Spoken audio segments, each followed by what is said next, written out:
الحمد لله رب العالمين، وصلى الله وسلم على حبيبنا محمد وعلى آله وصحبه أجمعين. ربنا آتنا في الدنيا حسنة وفي الآخرة حسنة وقنا عذاب النار. اللهم إنا نسألك لسانا صادقا وقلبا خاشعا ورزقا حلالا طيبا واسعا برحمتك يا أرحم الراحمين. برایان و خوشکانم لە هەر شوێنێکە هەنداوەکارم لە خوای گەورە و میهرەبان خوا دڵخۆشی دنیا و قیامەتتان کات. بەردەوامین لە شەرحکردنی کتێبی التەجوید المصەوەر لە زانستی تەجوید بە پشتیوانی خوای گەورە و میهرەبان. ئەم وانەی 39 گەشتونەتە بابی الوقف والابتداء. لە دەرزەکانی ڕابردووە باسی گرنگی وەقفمان کردووە و باسی وەقفی تاممان کرد. وتمان وەقفی تام بریتە لەو وەسانەی لەسەر کەلیمەیەکی قورئانی کە پەیوەندی بە دوای خۆیەوە نییە، نە لە ڕوانگەی تەفسیر و واتە و معناکەی، نە لە ڕوانگەی ئیعراب و لەفظ و شەکەی. دوای ئەوەی باسی جۆری دووهەمان کرد کە بریتی بوو لە وەقفی کافی. وەقفی کافی واتە وەستان لەسەر وشەیەکی قورئانی پەیوەندی بە دوای خۆیەوە هەیە لە ڕوانگەی واتە و تەفسیر و معناکەی، بەڵام لە ڕوانگەی لەفظ و ئیعراب و شەکەی پەیوەندی بە دوای خۆیەوە نییە. دوجار باسی وەقفی الحەسەنمان کرد. جۆری سێهەم بوو لە وەقف، بریتی بوو لە وەستان لەسەر وشەیەکی قورئانی کە پەیوەندی بە دوای خۆیەوە هەیە لە هەم واتە هەم لە ئیعراب و لەفظ و شەکەیشە، بەڵام وەستان لەسەر ئەو وشەمانە ئەبەخشێت. ئەوە بریتی بوو لە وەقفی حەسەن. هەرسێکیان جائیز بوو. وەقفی تام لە هەمویان باشتر بوو، وەقفی کافی مرتبەی دووهەم بوو، وەقفی سێهەمیش مرتبەی وەقفی حەسەنە. جا ئەم سیانە هەسێکیان دروست بوو، بەڵام بۆ دەست پێکردنەوە بە خوێندنەوەی قورئانەکە لە کاتێکە کە تۆ وەساوی، طبعاً وەسان مەبەستمان هەناسەیە. کاتێکە تۆ ئاەتێکە خوێنی تۆ ئاەتەکە و بۆ تەواو کردی تەواو نەکردی هەناسەیەکە دەی، ئەو وەقفە. وەقف یعنی وەستانە هەناسە ئەدەیت و بەردەوامی لە خوێندنەوەی قورئانی پیرۆز. جا لە وەقفی تام و کافیە ئەتوانی نەگەڕێتەوە بۆ ئەو وشەی کە وەساوی لەسەری، هەر لە دوای وشەکە دەست پێکەیتەوە، چونکە واتە ئەبەخشێ. ئەمما لە وەقفی حەسەنە ئەبێ بگەڕێتەوە بۆ ئەو وشەی کە وەساوی لەسەری، مەگەر ئایەت بێت، مەگەر ئایەت بێت کە وەساوی بۆ نمونە كذلك يبين الله لكم الآيات لعلكم تتفكرون في الدنيا والآخرة. أم تتفكرون بيوندي واتاي وإعرابي بدوي خوي هيك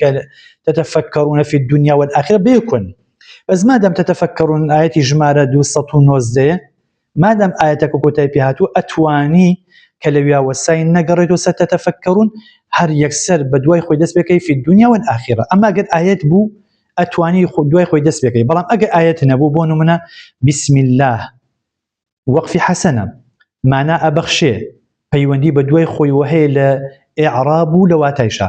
بەس بۆ دەست پێکردنەوەکە ناتوانانی بڵێ الرحمن الرحیم، ئەبێ بڵێ بسم الله الرحمن الرحیم. هەروها الحمد لله وەسانەکە و دروستە، بەڵام بۆ دەست پێکردنەوە ناتوانانی بڵێ رب العالمین، ئەبێ بڵێ الحمد لله رب العالمین. جا ئەم وەقفی حەسەنە ئەگەر ئاەتەکە لەویا کۆتایی پێهات کە تۆ وەساوی، دروستە لە کاتی دەست پێکردنەوە هەناسەکە کە داوتە ئەو کاتە بە دوای خۆی دەست پێکەیتەوە، بەڵام ئەگەر ئاەتەکە کۆتایی پێ نەهات لە نێو ئاەتا بوو، ئەو کاتە بە ناچاری ئەبێ ئەو وشە کە وەساوی لەسەری بیخوێنیتەوە. ئێستا باسی وەقفی قەبیحەکەین، وەقفی ناشرین. ئەفەرمی وەقفی ناشرین هو الوقف على كلمة قرآنية بينها وبين ما بعدها. بریتە لە وەسانێک لەسەر وشەیەکی قورئانی لە نێوان ئەم و دوای خۆیان پەیوەندی هەیە، پەیوەندی تعلق لەفظی و معنەوی، پەیوەندی وشەیی و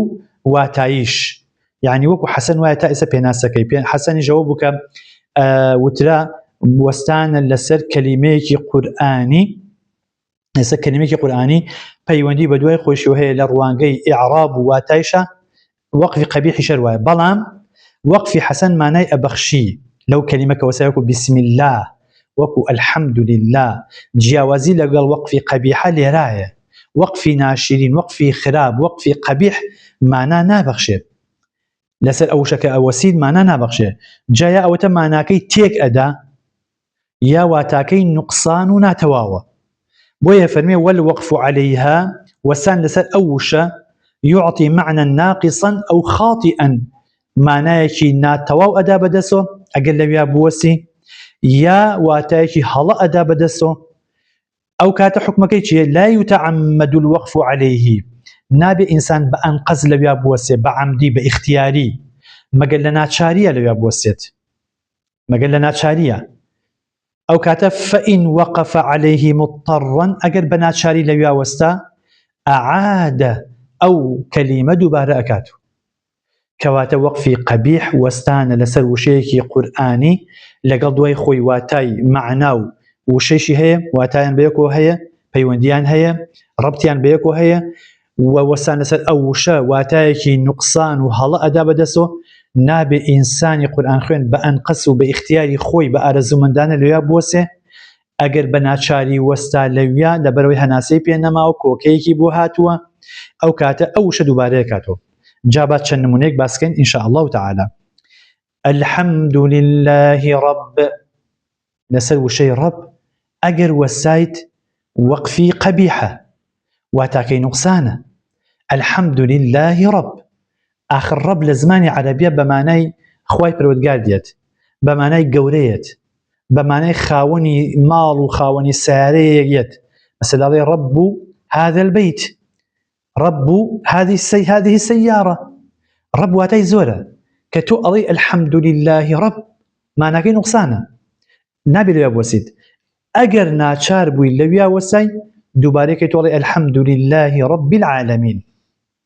بە ناچاری لەویا وەساویت، بە ئیختیاری نابێ بوەسیت. بەڵام کە بە ناچاریش وەسای، ناڵێ رب العالمين، ئەڵێ الحمد لله رب العالمين، یا ئەڵێ رب العالمين، ئەبێ دەستپێکەوە لەو وشەوە. نمونەیەکی تر، إن الله لا يغفر، ئەگەر ئینسان لەویا بە ئیختیاری بوەسێ تاوانە، چونکە خوای پەروەردگار صفەتی غەفاریەتی هەیە. خوای پەروەردگار ڕەحمان و ڕەحیمە، ڕەئوفە، غەفارە، تەوابە. خوای پەروەردگار لە هەڵە خۆش ئەبێ، لە تاوانی بەندەکانی ئەبورێ، بەندەکانی عەفوو ئەکات. ئێستا گەیکێ بۆسێ بڵێ إن الله لا يغفر، لەویا بوەستێ، یعنی خوای پەروەردگار لێی خۆش نابێ، ئێوە ماتایکی خراپە. ئەگەر بە ناچاری وەستا، ئەو کاتە چیەکە؟ دەست پێکاتەوە، ئەڵێ لا يغفر أن يشرك به، خوا لە کەسێ خۆش نابێ شەریک و هاوڵی بۆ بڕیار بدا. ئەنجا واتاکە تەواو بوو. چونکە ئەگەر لەسەر لا يغفر وەسا، پەیوەندی بە دوای خۆیەوە هەیە، لە ئیعرابە، یعنی لە ڕوانگەی لەفز و ئیعرابەکەی، و لە ڕوانگەی تەفسیرەکەی، و مانایەکی پتەوی بە دوای خۆی هەیە. ئەوە یەک.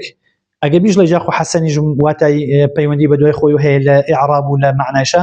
بەڵام ئەم واتاکەی نوقسانە، واتاکەی خراپە، واتاکەی هەڵەیە، بۆیە لەویا وەسان پێوتێ وەسانی ناشرین، قەبیح. يا أيها الذين آمنوا لا تقربوا الصلاة، ئەگەر یەکێ ئەم ئایەتە بخوێنێتەوە لەویا بوەسێ، ئەگەر بە ئەنقەز بوەسێ، بە عەمدی بوەسێ، گوناهبارە بێ. چکە قسەی خوای پەروەردگار نییە بەفەرمێ ئێوە نزیکی نوێژ مەکەونەوە، چکە پەیوەندیەکی تەواوی بە دوای خۆیەوە هەیە لە ڕوانگەی ئیعراب و لە ڕوانگەی واتا و تەفسیرەکەیەوە. خوا فەرمێ لە مەرحەلەیەک لە مەرحەلەکانی حرامبوونی عەراقا، خوای پەروەردگار بە چەند مەرحەلەیەک عەراقی حرام کرد. یەکێک لەو مەرحەلانەوە بوو کە خوا فەرمێتی ئێوە لە کاتێکا نوێژ ئەکەن عەرق مەخۆنەوە، یەکێک لەو مەرحەلانە. دوجار خوای پەروەردگار بە هەمیشەی حرامی کرد. لا تقربوا الصلاة وأنتم سكارى، ئێوە کە نوێژەکەن قسە لەگەڵ خوای پەروەردگاراکەن، نابێ سەرخۆش بن، چکە ئەگەر سەرخۆش بوون نازان چی ئەڵێن. بۆیە ئینسان کە نوێژی کرد قسە لەگەڵ خواکە نابێ مەشغوڵ بێت، وەکو چۆن سەرخۆش ناتوانێت نوێژکە ئاگای لێوە نییە، نابێ ئینسانی مەشغوڵش لەو کاتە کە زۆر مەشغوڵە نوێژەکەی کا بێ و واز لە مەشغەڵەت بێنێت، خۆی صافکە، خۆی یەکلایی کاتەوە بۆ توێژ لەگەڵ خوای پەروەردگارە. وەسان لەسەر لا تقربوا الصلاة وەسانێکی قەبیحە، بە ناچاری نەبێت دروست نییە، و ئەگەریش وەسا بە ناچاری، ئەبێ دەست بێکاتەوە بڵێ لا تقربوا الصلاة وأنتم سكارى. وشەیەکی تر، نمونەیەکی تر هەر لە وەسانی قەبیح، وتركنا يوسف عند متاعنا فأكله، براکانی حواڵەکان بۆ باوکیان گێڕاوە، وتیان ئێمە یوسفمان لای خواردنەکەمان جێهێشت بوو، یوسف خواردنەکەی خوارد. فأكله يعني خواردی.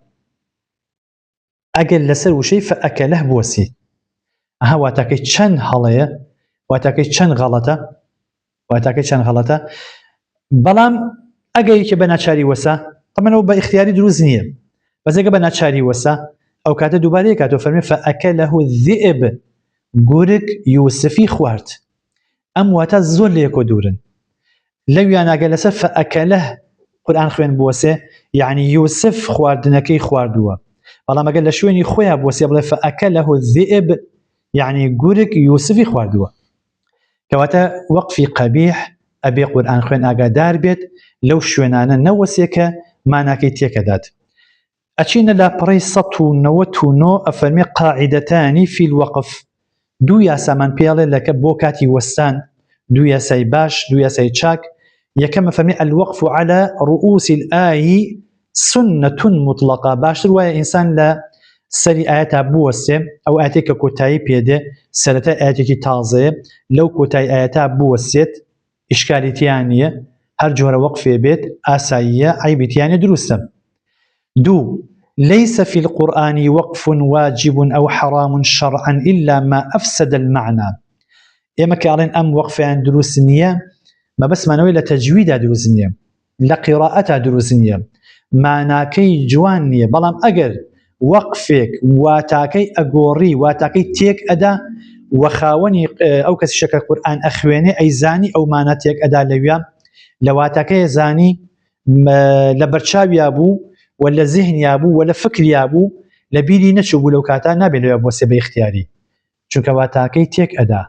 قورئان واتای هەموو تەواوە جملەکانی نابێت لە نیوەیە بۆسێ کە جملەیەکە پەیوەندی بە یەکۆنیە واتاکەی بگۆڕێ، بە شەرتێ ئەم قورئان خوێنە واتاکەی بزانێ بیزانێت لەوێ کە ئەوەسێ ماناکەی تێکەدا ئەوە حرامە. ئەمما باقیەکەی تێکەڵێن وەسانەکە جائیز نییە و دروست نییە، بەسمان پێوە نییە کە تاوانی کردووە،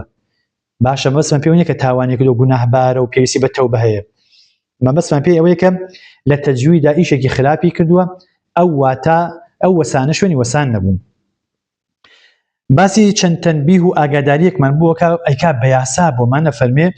ئاگادار بە ئەم شتانە لەبەرکە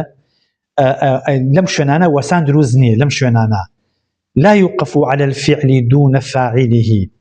ئێمە فعل و فاعلمان هەیە، لەسەر فعلەکە مەوەسە کە هێشتا فاعلەکە نەهاتووە. بۆ نمونە سأل سائل بعذاب واقع، کەسێ بڵێ سأل ئەمە فعلەکە هەیە، سائل فاعلە، سأل وقال چێوتی قال موسى قال الله خوا فەرمووی پێغەمبەر موسا فەرمووی یا وقال الشيطان شيطان وتی، کەواتە ئەگەر فعل و فاعل بەیەکۆ بوون با لەسەر فاعلەکە بوەسێن نەک مەسەلا لەسەر فعلەکە. ئەگەر فعل و فاعل تەنها ئەو دوانە بەیەکۆ بوون، ئەگەر مەفعولیشیان لەگەڵا بوو ئەبێ لەسەر مەفعولەکە بوەسێ، بۆیە لە دووەما فەرمێ ولا على الفاعل دون مفعوله. ضرب الله يعني شي ضرب الله يعني خوي بيقول هنايو، طبعا ضرب يعني هنانوا يعني ليدان، بل أو فعل فاعله أي كما مفعولك ضرب الله مثلا، أبي لسه كلمين مثلا بوسيقل بي هناسي هالمجيد نجلس الفاعلك بل ضرب فعلك نجلس فاعلك بل ضرب الله، أبي لسه مفعولك شو كان مفعولي لك الله بويا فرمي لسه مفعولك بوسا نجلس فاعلك. ولا على حرف الجر دون مجروره. إما حرف جر من هي حرف جر جاءت لسر اسم لسر بيتك ما وسك حرف جرك لسر اسم مجرورك بوسا بونمنا وما هو بقول شاعر بي با حرف جر قول اسم مجرورة مضاف ولا شاعر مضاف إليه هي ما وما هو بي لسر حرف جر بوسي نا هو حالي لبيا نابي لسر حرف جر بوسي أي لابي لسر شي بوسي لسر اسم مجرور لك الذي يوسوس في صدور الناس من حرف جر كي وسوس لدر الإنسان كان وسكا من الجنة والناس نقبل من بوسيت أو حرف جر أي كان مجرور لك بيقول من الجنة أنجا عطفك شيء من الجنة والناس هروها لا يكتب القاعدة كان فرمي ولا على المضاف دون المضاف إليه نابي لسر مضاف بوسي كلكاتك مضاف إليه كي لقلايا بونمنا فقال لهم رسول أو قومي صالح كثمود بون وش كان سرب ريوة بلي فقال لهم رسول من رايك بيوتن نابي بلي رسول الله رسول إخوان لو كاتاك بوا بيغم الصالح بوا هروها فقال لهم رسول الله ناقة غلطة أبي والله ناقة الله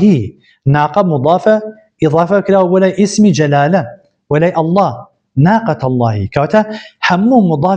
مضاف إليه كي لقلابو لسم مضافة كنا ببوسي أبي لسم مضاف إليه كبوسيت أجبت يوحنا سيبدي يا أجر مبتدا وخبر بيكون نبي لسم مبتدا كبوسي ما دام خبرك لقلايا مثلا بون من سورة مثلا محمد رسول الله بلي محمد لا بوسي دوي بلي رسول الله ناب أبي بيكون أو مبتدا خبر بيكون هاد كان أساسي كلام وكبلي عمدي كلام وشكر السكة لو بيقاتوا أما قلت بلي محمد دوي بلي رسول الله ما ناكي تيكشي ما ناكي أقرتي بوي أبي لسل محمد كمتداعي وسي بلي محمد رسول الله هروها نابي تو لسر شتيك بوسيكا وصف كراو نشهات ويشتا بون منا والله لا يهدي القوم خوا هدايتي أو قوم نادا كام قوم أم قوم كين أم موصوف كوا صفة كان خوا هداية الرنماي كام قوم نادا خونا لقوم المؤمنين خونا لقوم المسلمين خونا لقوم الطائعين قانعين قانتين لا أبي وصفك بلي والله لا يهدي القوم الظالمين أبي وشي الظالمين كي قال بيت شوك أو قوم موصوفة صفة كان بخوا هداية الناس شوك الظالم استمكار اخوانا نازبون كواتل لسر موصوف نا وسيكاتك صفتك وباسنا كدوا أو تنمونيك بو همو قرآن بو همو أوشنانيك الصفة موصوف بيكون يا مثلا عطف ومعطوف هلويك بس ما كد من الجنة أو كسانيك وسوسة خلنا الإنسان من الجنة أما التواوى أي كاو عطفك تريش باشا والناس وهروها أو كسانيك وسوسة خلنا الإنسان للجن وكل إنسان يا بون منا لا تأخذه سينة ويبرودجار ونوز نايباتو نبي له بوسي شنك ما دام معطوفي لقلاية عطفي لقلاية أبي بلي لا تأخذه سينة ولا نوم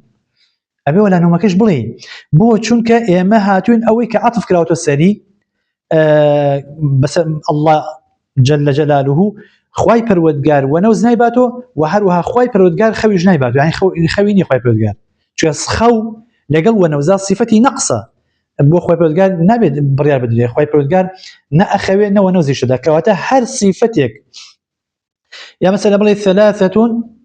أيكوا رابعهم كلبهم أبي إيش اللي قال ثلاثة رابعهم كلبهم أبي لا سج أو بسي قبل رابعهم والرابعهم كلبهم نجلس ثلاثة بوسي ثلاثة رابعهم كلبهم بويا فمي عطف معطوف كبي بيكوبن هل وها حال لقى صاحبي حال بكيوتي مثلا كسيك خاوني صاحبي حالك خوافا ولا تمشي في الأرض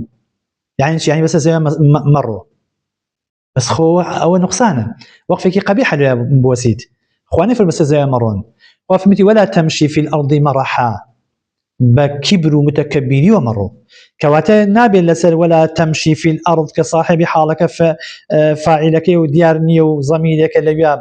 ضميرك مثلا ضمير مثلا تقديره أنت نابي أو صاحب حالك خوافا ميتوك بس الزاوية أروي با حال وابي بكبرو نبي بتواضع بريكو بكبرو بملود برزي مرو بسر الزاوية كواتا نابي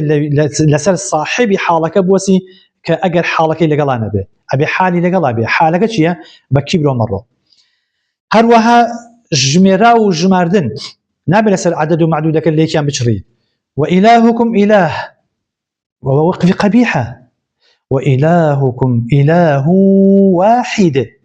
نابي عددك بشريني أبي عددك جبلي شو كتو هاتوي مثلا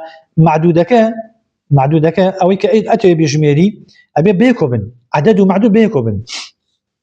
ويتن منيتش مازورة لجماعة القرآن زور من هي هروها نابي لسر تأكيد كراو تأكيد لسر كراوك بين خير أبي بس يكو بوسيد كلا إذا دكت الأرض دكا دكا تأكيدك بيبلي نابي بيقولي كلا إذا دكت الأرض شكوت بخوي برتقال لبياك بس يقدو بالتأكيد بس يكا دكت الأرض دكا دكا جاب راسي أمانة چەند یاسا و تێبینی و وەکو بڵێ چەند ئاگاداریکی زۆر گرنگ بوون لە مەسەلەی وەقفە. بچین بۆ نیشانە و علاماتی وەقف. طبعا لە قورئانە وەکو خزمەتێکی جوانی قورئان کە کراوە هەندێک نیشانە دانراوە بۆی کە ئەگەر قورئان خوێنێکی ژوا تاکەی بەباشی نەئەزانی ئەم نیشانانە ئاسانکاری بن بۆی. یەکێ لەو نیشانانە میمە لە لاپەڕی 200 میمێکی چکۆلە ئاوا نووسراوە بەرەخوان نەڕۆشێت و هەر میمێکی چکۆلەی لەسەر پیتێکە ئەنووسرێ ئەوە علامەت الوەقف اللازم، ئەو پێویستەکە لە ئینسان بوەسێت چکە واتاکەی تەواوە بۆیە فەرمێ علامەت الوەقف اللازم مەبەستمان کە پێویستەکە بۆسێ مەسمان پێویستی لازمی شەرعی نییە کە ئەگەر نەوەسێ گوناهبار بێ، مەبەستمان تەجویدیەکەیەتی وش خوش يفرمي وليس اللزوم هنا لزوما شرعيا بمعنى يأثم تاركه ما بس معنوني قال كسي اللي يعني وسيت جناه باربه بيسك توبك أو جناه كبير كذبه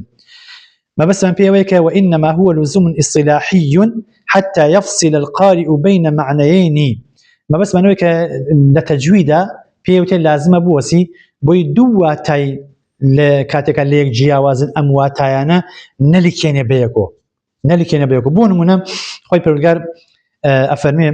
إنما يستجيب الذين يسمعون. طبعا يتقاوى إنما يستجيب الذين يسمعون والموتى يبعثهم الله. أصل كبري إنما يستجيب الذين يسمعون أبي آل وياب وسيت أجن وسيت ولو وصل مثلا بيدش يعني بوي كبري إنما يستجيب الذين يسمعون والموتى يبعثهم الله ولو وصل أجن وسا لأوهم أن الاستجابة حاصلة من الذين يسمعون ومن الموتى وهو غير صحيح. إنما يستجيب الذين يسمعون وأتأوكسان جوابي بان وزكي تودنوك أبيسن حق أبيسن. أما قال لي أنا وسيب إنما يستجيب الذين يسمعون والموتى هاواتك تشن هلايا يعني أوكسانيش جوابي تودنو أي محمد كبيسيانا وهر وها مردوكانيش إخوة مردوكان جوابي بيغمر إخوة نادم تعزم مردون استجابيان كوا والموتى يبعثهم الله موتاك لقل دواي خويتي مردوكان خوا زيندويانا كاتو بوي أو ميمه لأشوينة كابينيتان أو كاتا چاکتر وای باشتر وای لازمه لتجویدا بوسید بپیچوانی أو ميمو لا يكمان هي لا أو بيوتي علامة الوقف الممنوع أصل واي نبي إنسان لبيا بوسید بولي عدم تمام المعنى شكواتاكي تواو نبوه إما آيات يكمان هي لقرآني بيروزات شندين آيات ديش من هي بلا مكو نمونا أم آيات من هنا وتو ما مصحينا يوتو كفرمي والذي جاء بالصدق وصدق به أولئك هم المتقون. والذي جاء بالصدق أو كسيك قرآني هنا يعني محمد عليه الصلاة والسلام صدق راسي هنا وصدق به وأوشي كبراسي أزاني أولئك هم المتقون هم أمانة متقي كان بلام أقبلي والذي جاء بالصدق وصدق به أقلي ووساي جوازيك خسنيوان واتاكي جاوكاتو كواي مبتدا خبرك تشران به وكواي مبتدا خبرك تشران به بو والذي جاء بالصدق مبتداه أو لك جملة معترضية للنيوان يعني أولئك هم المتقون أو خبرك يدي خبر بو أو مبتداك بيشتربوه بو ينابي لبياب وسي أصل وايك لهم المتقون بوسي بو يخش يفرمي أجل فلا يصح الوقف على وصدق به دروسني لسر وصدق به بوسي بو لأن والذي مبتدأ والذي كلسلتا وهاتو مبتدايا وخبره خبركش أولئك هم المتقون أويك خبرك أويك أولئك هم المتقون ولا يصح فصل الخبر عن المبتدأ وكل بيشوا باس ماكل دروسني مبتدأ وخبر ليك بشريني يكتل لو نشانانا جيم علامة جواز الوقف وجواز الوصل هركات لسهل كلمة قرآنية لسهل بيتك قرآني جيم هبو وسان والنوسانك وكو يقواي أجا وساي جملة هم بيكو حساب كدوة أجا نوساي جملة كدو بدو جملة هدوها معنى كان تواو معنى باشي هي بون منا الذي خلق الموت والحياة ليبلوكم أيكم أحسن عملا لسر شيء عملا بوسي معنى تواو الذي خلق الموت أو ذاتك الله يمردن وجياني دوس كدوا بو أود بس كدوا ليبلوكم أيكم أحسن عملا تا بوي إيوه تاقيكادو كام تان جوانترين وباشين كردوايا كان وهو العزيز الغفور ئەکرێ لێوە دەستکەیتەوە بەو ئاەتە کە مەبەستی پێوەی کە ئەو ذاتی ئەڵڵا عەزیزی دەسەڵاتداری بەهێزە و غەفوور لێبوردێ بەرامبەر بەندەکانی. ئەشکرێنە وەسی بڵێ الذي خلق الموت والحياة ليبلوكم أيكم أحسن عملا وهو العزيز الغفور. واتاكي بلشكينيتو بيكو هردو كان درسن هردو كان جائزن كواتا جيم لهر شوينيكا هبو بواتاي جائزية بوسي ياخد نوسي. خوش يفرمي ما مصا يصح جعل جملة وهو العزيز الغفور حالية مرتبطة بما قبلها فيجوز وصلها به. أكري وهو العزيز الغفور بكي بحال بوزاتي الله كفرمته الذي خوايك إنسان كان يدرس كدو موتو جيانو مردني يدرس كدو بوي تاقيان كدو كامان كدو يتشاك أكن أو خوا الشأن وايا كعزيزي دا صلادارو غفورة لبدي برامبر بندكاني. أما أجر هاتو نوساي أجر وساي شو لو شنا وساي دروس أو كاتا أو جملة بجملة سربخو جملة مستأنفة سربخو أو كاتا إشكايت يعني. ويفرمي ويصح جعلها مستأنفة فيجوز الوقف على ما قبلها والبدء بها. أو كاتك كدو بجملة كورسيكي سربخو دروس لسر عملا بوسي هناسة بدي دعي دسكيتو بخينو القرآن وهو العزيز الغفور. كواتا جيم علامتي وستان وكويك. قلا من هي جات واني بلي قلا بمعنى الوقف أولاده أواش أتوين واتايكي بلي الوقف أولاكم ما مصاحي ناوتي الوقف أولا أشوين بلي قف أولا بوست باشا بفعل أمر يعني قياسي قدس فعل أمر بلي قافك مثلا قف لاكج يعني أولا بوست باشتدا بلام أشوين بلي الوقف أولا وستان باشتدا دروس بجروي بلام باشتر وهي بوسيد ويفرمي قلا علامة جواز الوصل دروس إنسان نوسي وبروا مع كون الوقف أولى لكاتك بوسي باشتر وكو قصي خواي برودقا كافرين فإن قاتلوكم فقتلوهم أجر جنجين لقلتانا إيوش بجنجين لقليانا كذلك جزاء الكافرين أتواني اللي بوسي باشتر أجر نجوسي دوسا بلي فإن قاتلوكم فقتلوهم كذلك جزاء الكافرين. أجر وساي واتايشي أجر نوساي شونا يصح وصل فقتلوهم بما بعده لارتباط المعنيين دروسا بلشكيني بدواي خويو چونك وقفي كافية معناي لقل دواي خويا هيا ربطيان هيا لواتايا على دروسا بلشكيني بيكو ولكن الوقف عليه أولى باشتر واي بوستي للفصل بين الحكم وتعليله. حكمك كوا فإن قاتلوكم فقتلوهم أجر أوان جنجين لقل إيوش بيان بجنجين بيان كوجن أجر توانيتان بجنجين أما حكمك إيه بوشي بجنجين لقل يانا كذلك جزاء الكافرين علتك يعني هو كارك إيه أواني ككافر لقلت أنا أجنجين إيوش لقل أنا بجنجين أو باداشي كافرك لقلت أجنجي ورازين يبويك بيت السنوري دينك يتو سلامت بيو بارزراو بيو لمقابلة جزيك بدا كواتا جزاكي تبي أجا مادام جنجي لقلت أنا بجنجين لقل أنا كواتا قلا يعني الوقف أولى أشي نسر من عكسي قلا صلا الوصل أولى بروي باشترا بيجوستي دروسته ببيتشواني قلاوه. فرمي الصلاة علامة جواز الوقف مع كون الوصل أولى دروس بوسي هرچند أجر بروي باشترا. ما ترى في خلق الرحمن من تفاوت لا دروس كلا يخوي برودقارا نقصاني نابينيد أتواني بوسيد فارجع البصر هل ترى من فطور أتواني لو دس بيكيتو أتواني بلان باشتر واي ليوانا وسيبو بوي تحداك زياتر بي تحدايا ما ترى في خلق الرحمن من تفاوت فارجع البصر هل ترى من فطور لا دروس كلا يخوي برودقارا نقصاني نابيني بيش قريرو چند جار سيد كتماشاك بزانا هيج حلو كمكوتيك بيني كواتا يصح جعل جملة فارجع البصر هل ترى من فطور مستأنفة دروس لسر من تفاوت بوسي وجملة كي دواي خوي بكي بد جملة كي دس بيكروا دروسە معناکەشی ئەبەخشێ ئاساییە بەڵام باشتر نەوەسی بۆ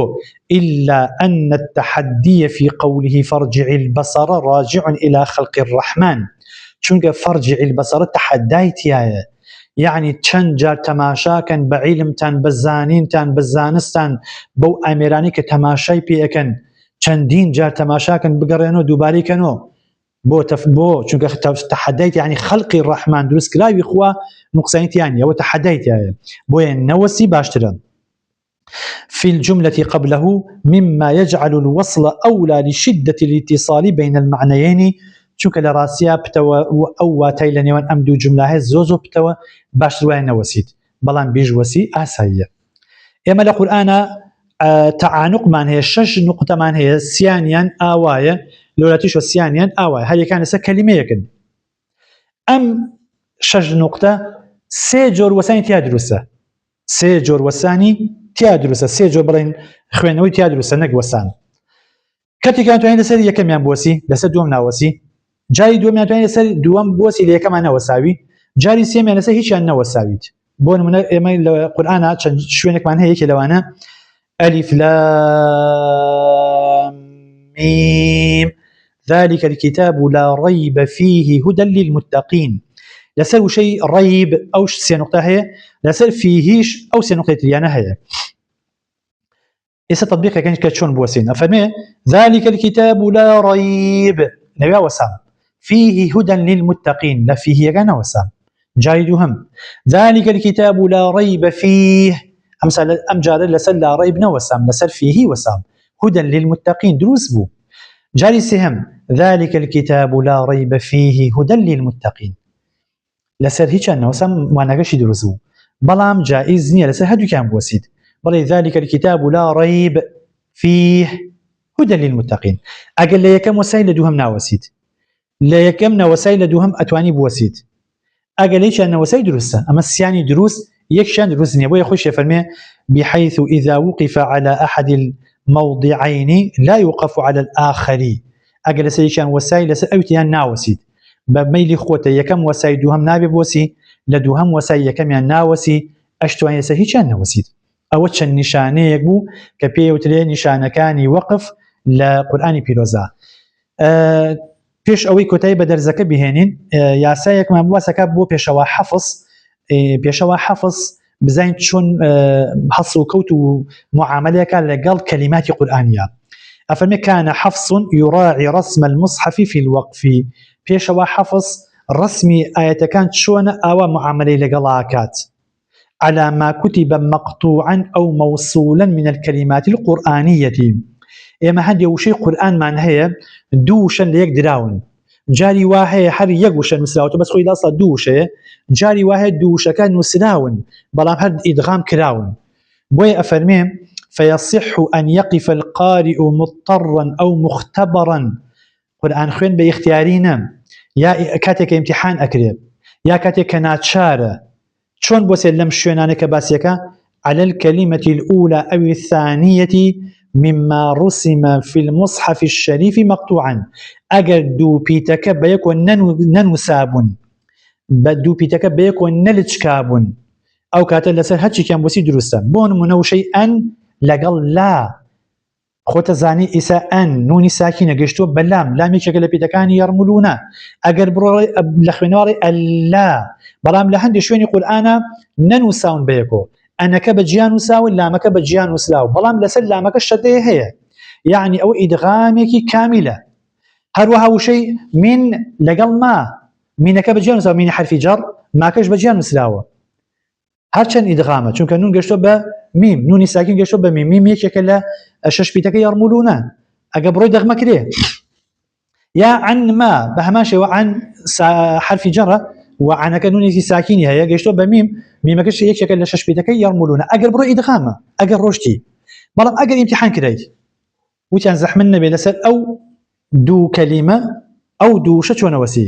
توش تەماشاکەی ئەنەکە جیاوی لامەکەش جیایە ئەو کاتە تۆڵی بە دوو جۆرە وەسم ئەتوانم بڵێم ئەن ئەشوان بڵێم ئەللا ئەتوان بڵێم لەسەر نونەکە وەساوم ئەشوان بڵێ لەسەر ئەلیفی لامەکە وەساوم هەردووکیان و بۆ جائیزە لەبەر ئەوەی ئەم دووشە بە یەکۆ نەلکاون يا تعمل لمينك يا علي من يا بلي من مما لسر ألف ميمك بس يعني دو جور وسام وهي لسر مينك خوي نوني ساكنك يا لسر ألف ميمك كإدغام كلاوة هروها عنيش أتعمل عن أشامل عما دروسة كواتات عين للجانب وسي بو شكا أم وشانة راس إدغام بلان بدوش المسلاون هر أمانة لقرآن همانة بيقوش المسلاون ألا يكمان هي يقوشية مما من هي يقوشية عما من هي يقوشية لوينكيا نقل لفظكا شكا للفظة خود زين دوشن